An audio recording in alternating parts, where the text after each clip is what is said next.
A Bela e o Monstro. Capítulo 13. Lisonjas vazias e piadas cruéis.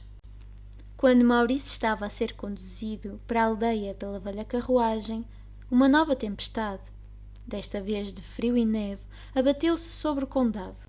A primavera já não parecia estar prestes a começar.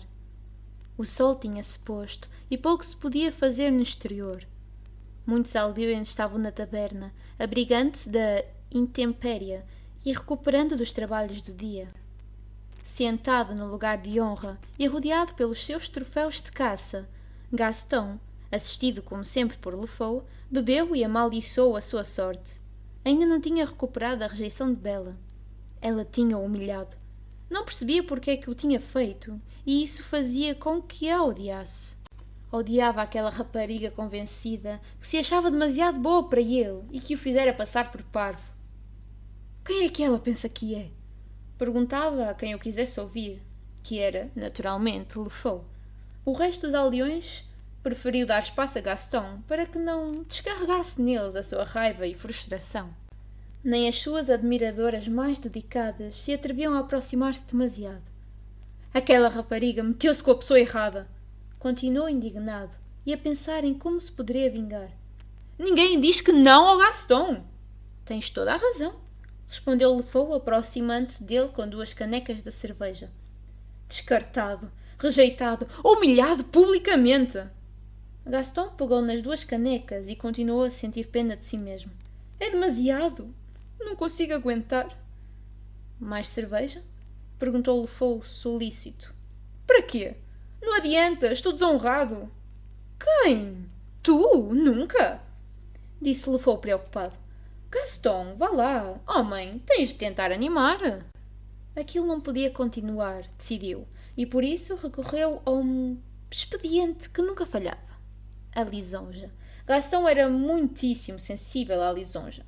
Lefou suspeitava que as façanhas do seu herói eram sobretudo uma tentativa de obter a aprovação e a adulação das pessoas, e não via nisso mal nenhum. Também ele gostaria que os vizinhos o apreciassem tanto como a Gaston, que o admirassem e que tivessem em conta as suas palavras sobre qualquer assunto. Acima de tudo, Lefou teria gostado de se parecer fisicamente com Gaston, de ter o seu porte, a sua elegância natural e fácil, a sua pontaria e o seu temperamento. E, claro, todos aqueles traços e maneirismos que tanto atraíam muitas jovens. Precisamente aqueles que, se não tivesse ao lado do herói, nunca teriam reparado em Lefou. Olha, Gaston, disse ele baixinho, não te quero ver tão triste. E apontou para os frequentadores da taberna. Acrescentou, nem eles. Estão preocupados contigo. Acham que é mau que não estejas feliz. É mau para eles e é mau para a povoação. Eles precisam de ti, concluiu abrindo os braços. Gaston resmungou baixinho, mas está a ouvir Lefou. Isso animou o seu amigo. Todos gostariam de trocar de lugar contigo, não percebes? Prosseguiu Lefou. Sorri, por favor. Deixa que vejam que continuas a ser o mesmo. O Gaston deles, o herói da aldeia, cujos troféus adornam a taberna, que é um exemplo para os seus filhos. O peito formidável do jovem inchou e os seus olhos recuperaram algum do seu brilho natural. O tratamento está a resultar, disse Lefou para si mesmo, esperançoso. Ao verem que o seu herói parecia menos triste, os fregueses mais ousados olharam para ele e levantaram as canecas num brinde a Gaston e com Gaston. Tu és o seu modelo para tantas coisas, continuou Lefou, levantando a sua caneca para retribuir os brindes e conduzindo o olhar de Gaston para as paredes da taberna que exibiam os seus troféus.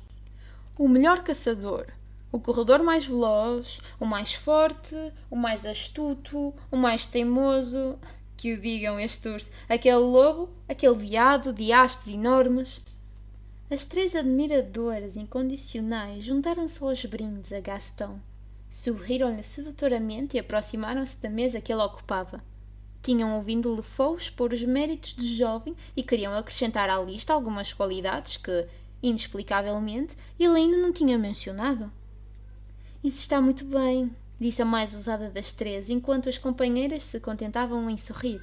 Mas se é para falarmos dos atributos de Gaston, Não podemos esquecer a covinha do queixo, nem o cabelo que é tão belo, acrescentou outra. E o seu sorriso que nos faz apaixonar? Disse a terceira, e as três suspiraram. Por essa altura, Gaston já sorria.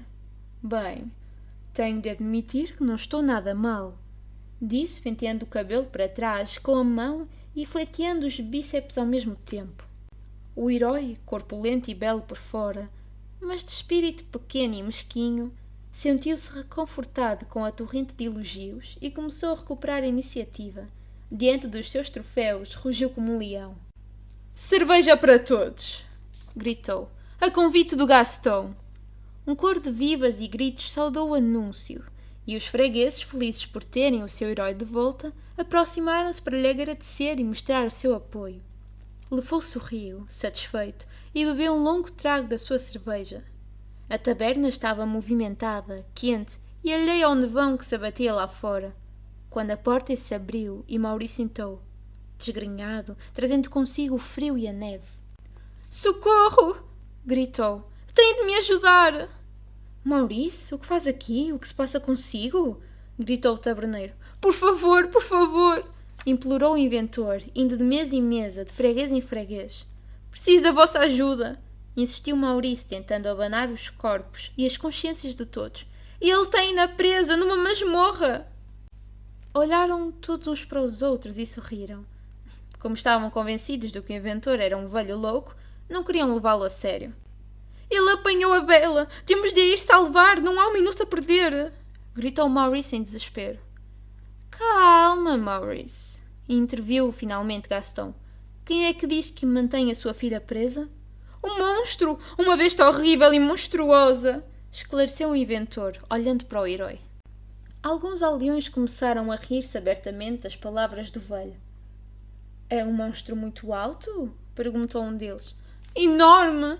Respondeu Maurice sem perceber que se riam dele. Com um focinho grande e feio?